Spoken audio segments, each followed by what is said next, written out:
Hey everyone, how are ya? This is the second nighttime Periscope I've done. So welcome to the Periscope. I'm JenniferBlanchard. I'm an author and a story coach. I work with serious emerging novelists who want to save time and cut years off their learning curve so that they can write better stories and get published faster. And welcome to week 3 of Nano Planmo. So for the month of October, I've been doing 5 Periscopes during the weekdays every day, giving novel planning tips and information. Hi, Jen. How are you? Thanks for joining me. And I've been giving tips about how to plan your novel for National Novel Writing Month, which starts November 1st. If you haven't caught all of the videos and you want to check out the replays, you can go to this link right here, catch.me/inkybites. And that's my Twitter handle. And you can check out all the replays that I've been doing. This week, I am talking about story structure. So on Monday, I gave you an overview of story structure, just the basics, what it is and how it works. And then I'm going deeper on each of the structure points. So yesterday, I talked about the hook and the first plot point. So today, I'm going to talk about pinch points.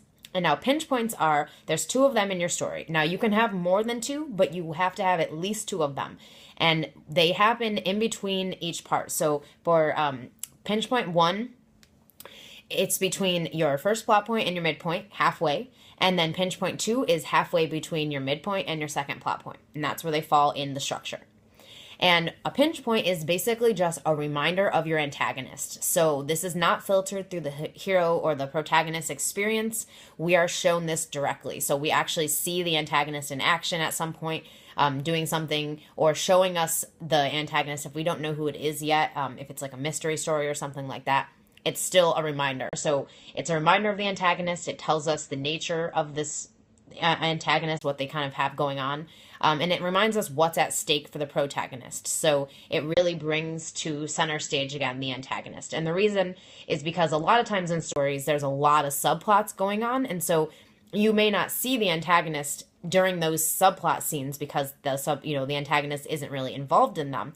But we need a reminder of, hey, a reminder for the reader or a watcher if it's a movie, that, hey, the antagonist is still here and the antagonist is getting stronger as the story goes on.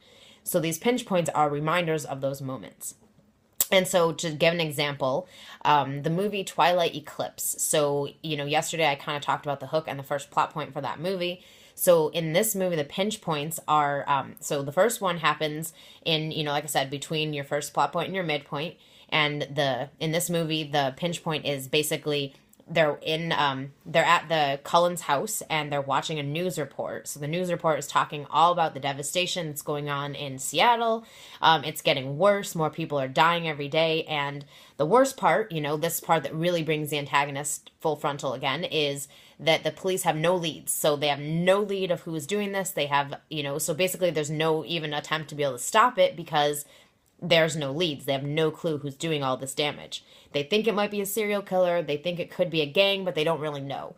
And so that really brings back to center stage the antagonist because, while the police and the people in Seattle don't know what's going on, the Cullen family obviously knows what's going on. And they know that these are vampires, and not just vampires, but they're newborns, which are vampires that are brand new. And those are the most dangerous and deadly vampires that exist.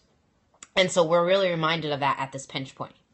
And then the second pinch point happens, again, between the midpoint and your second plot point. And in this movie, the pinch point is when Bella has a dream about Victoria, who's the antagonist in the story. But until that point, we didn't know for sure that it was her because we hadn't really been told yet. So we saw her a little bit and we knew what was going on. But Bella and them had no clue that it was her. They thought it was this other guy that, they've been dealing with. But then she has this dream of Victoria basically whispering to Jasper, giving him instructions on what to do.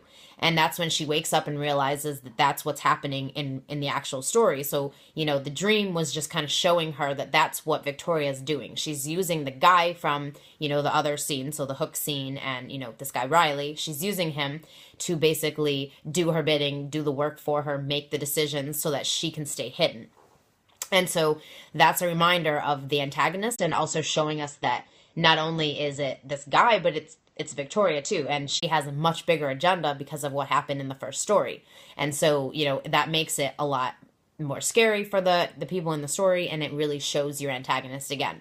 So That's how pinch points work. Now, again, you can have several of them in your story. You just want to make sure that you have at least 2 and that they fall in the right places, which is 50% between your first plot point and midpoint and 50% between your midpoint and your second plot point.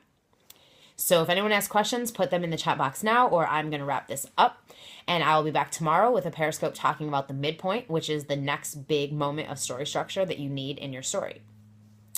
And for anyone who is doing National Novel Writing Month, if you haven't planned your story yet, or you're thinking about planning it, or just want to kind of get an idea of what you want to do with the story before you start writing, I just want to let you know this coming Sunday, October 25th, I am actually doing the very first ever National Story Planning Day. So I'm going to be doing a live workshop using 4 Periscopes. And so I'm actually going to be talking about everything you need to know to plan your story.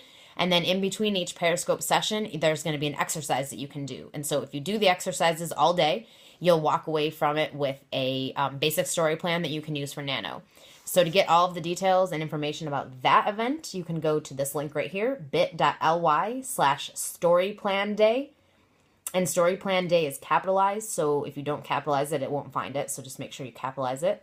And it has all the information you need to know about the event. And again, I'll be walking you through everything you need to plan your stories so that you can write it November 1st. So thanks so much for joining me, and I will be back tomorrow with another Periscope.